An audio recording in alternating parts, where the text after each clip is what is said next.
இன்றைய இதமான காலை தென்றலில் மழையுடன் நாம் அனுபவித்திருந்தாலும் அது ஒரு மழைக்கால அனுபவமாகும். அந்த மழையுடன் தென்றலுடன் காலை தென்றலில் இனிய காலை வணக்கத்தை தெரிவித்துக் கொள்கிறேன். இன்று ஒரு குறள், அதிகாரம் 10, இனியவை கூறல், குறள் எண் 98. சிறுமையுள் நீங்கிய இன்சொல் மறுமையும் இம்மையும் இன்பம் தரும்.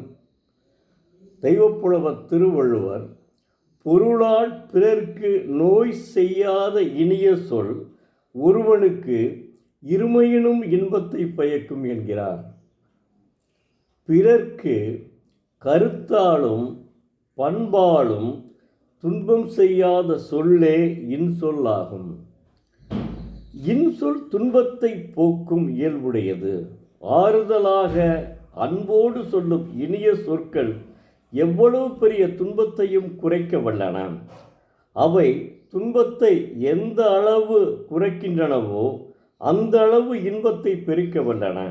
ஆகவே துன்பத்தினின்று நீங்கிய புன்மையிலிருந்து விலகிய இன்சொற்களையே எப்போதும் பேச வேண்டும். அவை உயிரோடு இருக்கும்.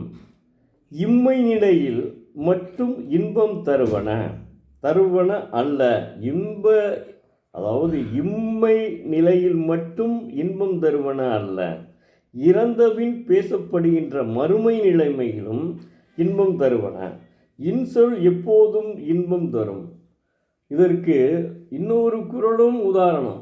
தக்கார் தகவிலார் என்பது அவரவர் எச்சத்தால் காணப்படும். அவருக்கு பின் எஞ்சி நிற்கும் புகழ் அல்லது நன்மை அல்லது தீமையிலிருந்து அவருடைய வாழ்க்கை எப்படி என்று அப்போது பேசுவார்கள்.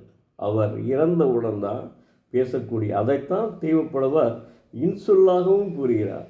அவர் குறளில் இருந்து எல்லாவற்றையுமே தெரிந்து கொள்ளலாம். ஒரு மனிதன் எப்படி வாழ வேண்டும் என்பதற்கு திருக்குறள் தான் சரியான காரணம்ங்க. மனிதன் இப்படித்தான் வாழ வேண்டும் என்பது திருக்குறள். மனிதன் எப்படியும் வாழலாம் என்பது வாழ்க்கை எப்படினாலும் வாழலாம். ஆனால் உண்மை உள்ள அன்போடும் அறத்தோடும், அதாவது ஒருவனுக்கு பசியை போக்கக்கூடிய ஈதல் செய்தும் வாழ்ந்தால் நிச்சயமாக அவன் வாழ்க்கையில் நிச்சயமாக முன்னேற்றம் நடைபெறும். அந்த குடும்பமே நல்லா இருக்குங்க. உதாரணத்திற்கு நம்ம மதுரையில் உள்ள நியூ காலேஜ் ஹவுஸ் மணிமொழி ஐயா, வணக்கத்திற்கு ஐயா மணிமொழியினால் அவர்களுடைய குடும்பத்தை பாருங்கள். நான் இப்போ ஒரு வாரத்திற்கு முன்னாடி 10 நாளைக்கு முன்னாடி கூட ஒரு பொதுக்கூட்டத்திற்கு சென்றிருந்தேன். அப்போது இரு உள்ளங்கள் சிலப்பதிகாரத்தை சொன்னதற்காக அவர் குடும்பமே, அவங்க அம்மா, அதாவது இப்போ கார்த்திகேயன் மணிமொழி ஐயா இருக்கார்ல, அவருடைய அம்மா, மருமகள், மகன் 3 பேரும் சேர்ந்து அந்த 10,000 ரூபாய் பொன்மொழியை கொடுக்குறாங்க. அப்போ இப்போவும் மணிமொழியனார் என்ன நினைச்சாரோ அதை அப்படியே அவங்க செய்து வருவதால் அவங்க குடும்பம் இன்று வரை நன்றாக இருக்கிறதுங்க. கடைசி வரை இப்போ மணிமொழியனார் இறைபக்தி இறையே ஆகிவிட்டார்.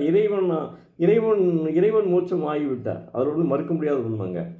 அந்த அளவுக்கு ஒரு ஆரம்பத்திலிருந்து மதுரை மாநகரம் என்றாலே முதலில் நினைவுக்கு வருவது நியூ காலேஜ் ஹவுஸ் தான். அந்த அளவுக்கு அற்புதமான ஒரு மனிதர். அது எம்ஏ எக்கனாமிக்ஸ் முடிச்சுட்டு இதில் திருக்குறளை படிக்க ஆரம்பிச்சிருக்கார். நான் பொருளாதாரம் படிச்சுட்டு தான், எக்கனாமிக்ஸ் படிச்சுட்டு தான் திருக்குறளை படிக்க ஆரம்பித்தேன் ஓய்வு பெற்ற பின். அவர் அப்போவே திருக்குறளை ஆரம்பிச்சிருக்கிறார்.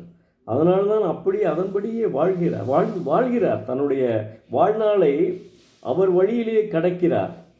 அப்படி இருக்க வேண்டுமுங்க. மனிதன் என்பது மனிதனாக இருக்க வேண்டுமுங்க. தெய்வப்புலவர் வழியிலே மனிதனாக இருக்க வேண்டும். எப்படினாலும் மனிதன் வாழலாம். திருடறவன் இருக்கான், வேறு தவறுகள் செய்கிறவன் இருக்கான், என்னென்னமோ செய்கிறான். அந்த தவறுகளை எல்லாமே அவர் சுட்டி காட்டுகிறார். அதனால் அதன்படி நாம் வாழ வேண்டும், நல்லவனாகவே வாழ வேண்டும். அன்போடும் அறத்தோடும் பண்போடும் நாம் வாழ வேண்டும். இன்சொல்லோடும், இவ்வளவு மெயின் இன்சொல் தான். ஏன் கடுமையான சொற்களை பேச வேண்டும்? ஆனால் அதில் பேசினால என்ன லாபம்? இப்போ என்ன நினச்சிக்கிறது, அவனை திட்டோம்ப்பா, நம்ம தான் ஒரு பெரிய மனிதன் அப்படின்னு நினச்சிக்கிறது. அது கிடையாதுங்க. அவன் இப்போ அமைதியாக போயிட்டான்னா அவன் கோழைன்னு நினச்சிக்கிறது. அப்படி கிடையாது. அதாவது வாழ்க்கையில் நம்ம எப்படி நடக்கணுமோ அன்போடும் பண்போடும் பணிவோடும் இன்சொல் பேசியும் வாழ்ந்தால் அவன் வாழ்க்கை மலர்கிறது. அதில் எந்தவித மாற்றமும் கிடையாது. நன்றி, வணக்கம். நாளை மீண்டும் ஒரு குறளை பார்ப்போம்.